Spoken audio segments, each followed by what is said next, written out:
I've been a journalist for about 25 years, and I was educated to lie, to betray, and not to tell the truth to the public. Not to tell the truth to the public. Not to tell the truth to the public.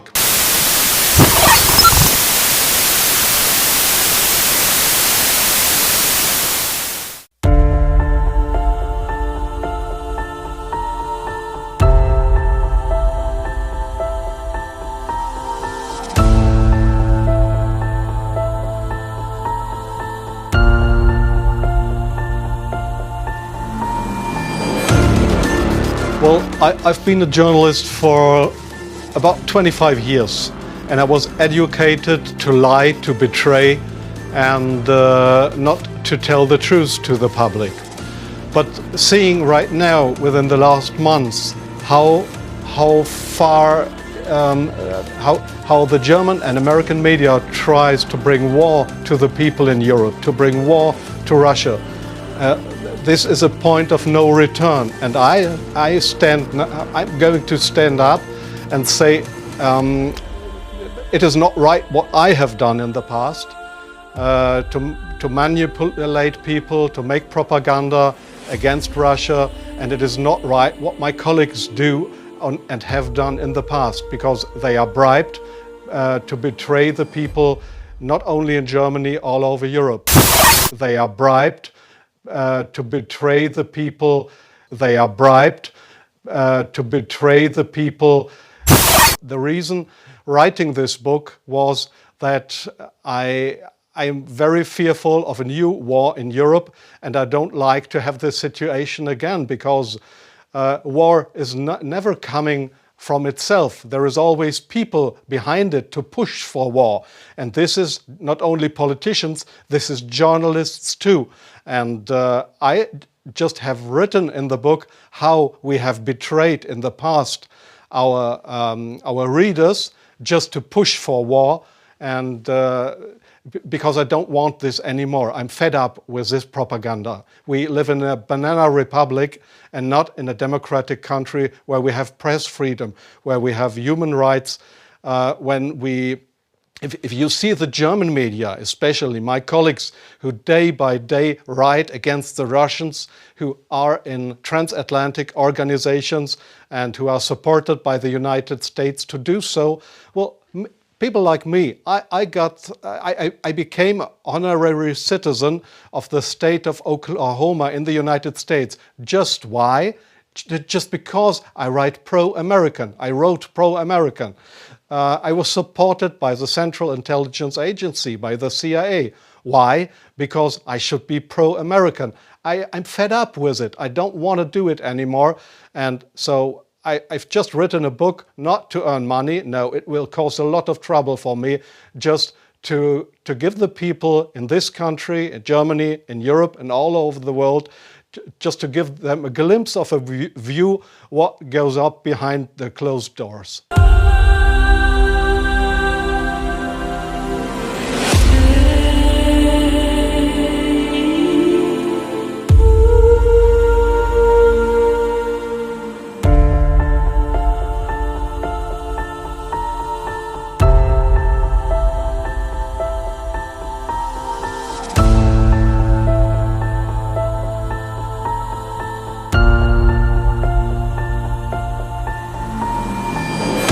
One of the hopeful things that I've discovered is that nearly every war that has started in the past 50 years has been a result of media lies. The media could have stopped it if they had searched deep enough. If they hadn't reprinted government propaganda, they could have stopped it. But what does that mean? Well, that means basically populations don't like wars. And populations have to be fooled into wars. Populations don't willingly and with open eyes go into a war. So if we have a good media environment, then we will also have a peaceful environment. Our number one enemy is ignorance. And I believe that is the number one enemy of everyone, is not understanding what is actually going on in the world. It's only when you start to understand that you can make effective decisions and effective plans. Now, the question is, who is promoting ignorance? Well, those organisations that try to keep things secret, and those organisations which distort true information to make it false, misrepresentative.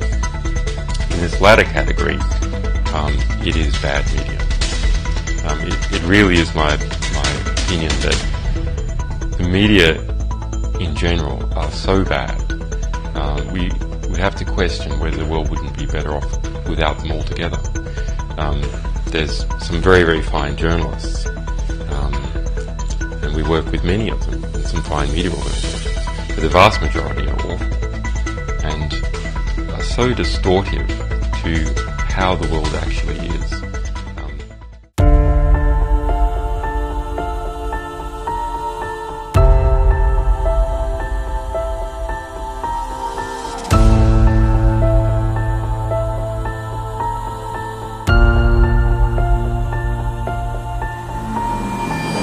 About my experiences being the crisis manager, the flu commissioner for Belgium, and highlighting the communication aspects there.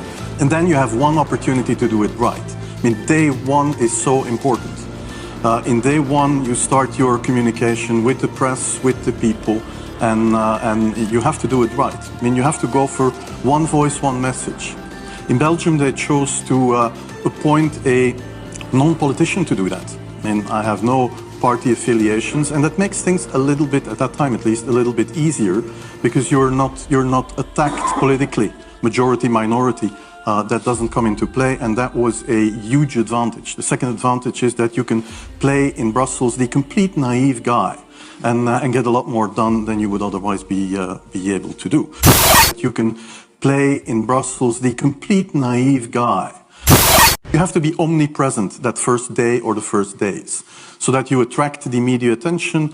You make an agreement with them that you will tell them all, and if they call, you will pick up the phone. When you do that, then you can profit from these early days to get complete carpet coverage of the field, and they're not going to search for alternative voices there. And they're not going to search for alternative voices there. And if you do that, that makes things a lot easier. And then you have to say, okay, well, we will have H1N1 deaths. Of course, that would be unavoidable. I used there Sir Donaldson's quote, where he said that in the UK, by the peak of the epidemic, 40 people would die per day at the end of the summer.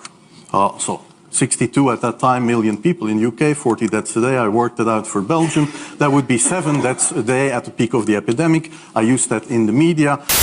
I used there Sir Donaldson's quote. I used that in the media. 7 Belgian flu deaths per day at the peak of the epidemic would be realistic. That is true in every year, even interpandemically. That is very, very conservative. However, talking about fatalities is important, because when you say that, people say, wow, what do you mean? People die because of influenza? And that was a necessary step to take. And then, of course, a couple of days later, you had the first H1N1 death in the country, and the scene was set and it was already talked about. And then you had to pick who is going to be vaccinated first. And then, well, women and children first, whatever. Well, women and children first, whatever. I mean, risk groups, they were important. And then I misused the fact. And then I misused the fact that the top football soccer clubs in Belgium inappropriately and against all agreements vaccinated they made their soccer players priority people. So I said I can use that, because if the population really believes that this vaccine is so desirable that even the soccer players would be dishonest to get their vaccine, I said, okay, I can play with that. So I made a big fuss about this. I can play with that. So I made a big fuss about this. This is Van Ranst is raving mad, but it worked.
exactly. COVID, gangbusters are greater, right? Which is why we constantly have the death toll on the side, which I have a major problem with, that we're tallying how many people die every day. Because I've even looked at it and be like, let's make it higher. Like, why isn't it high enough, today? Like, it would make our point better if it was higher. And I'm like, what am I rallying for? That's a problem. Yeah. We're doing that, like this special red phone ring. Yeah. And they pick it up, and it's like the head of the network being like, there's nothing that you're doing right now that makes me want to stick. Put the numbers back up, because that's the most enticing thing that we have. So put it back up. So like things like that are constantly talked about. There's no such thing as unbiased news. Any reporter on CNN. Okay. What they're actually doing is they're telling the person what to say. It's always like leading them in a direction before they even open their mouth. And the only people that we will have on the air, for the most part, are people that have a proven track record of taking the bait. And the only people that we will have on the air are people that have a proven track record of taking the bait.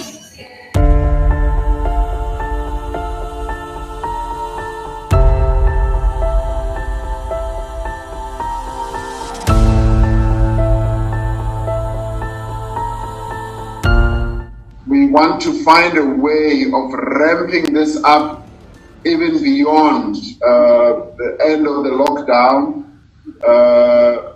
And I don't know when the lockdown will end.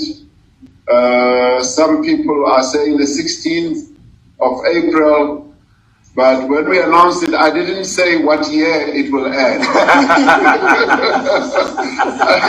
I just...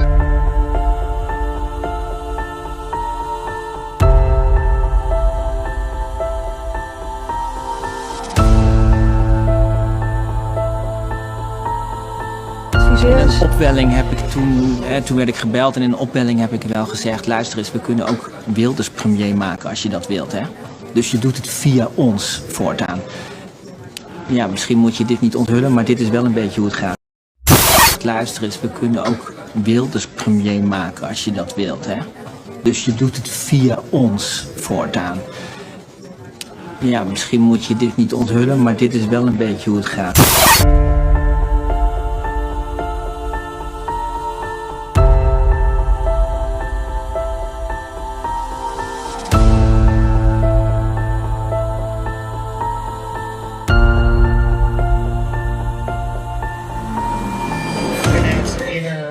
That once the public will be open to it, we're going to start focusing mainly on climate, global warming, and it's going to be our focus. Our focus was to get Trump out of office, right? Without saying it, that's what it was, right? So our next thing is going to be for climate change awareness. What does that look like? I don't know. I'm not sure. I have a feeling it's just going to be like constantly showing videos of like decline in ice and weather warming up and like the effects it's having on the economy and really talking about head of the network, like just Who's that? Is that Zucker? Zucker, yeah. I imagine that he's got his council and they've all like discussed like where they think So that's like the next pandemic like story like that will be to death. But that one's got longevity. You know what I mean? It's not like I think it's going to take years. So they'll probably be able to milk that for quite a bit. You know? So climate change overload. Be prepared. It's coming. Do you think it's going to be just like a lot of like fear, like climate? Yeah, fear sells. Do you think it's going to be just like a lot of like fear, like climate? Yeah, fear sells.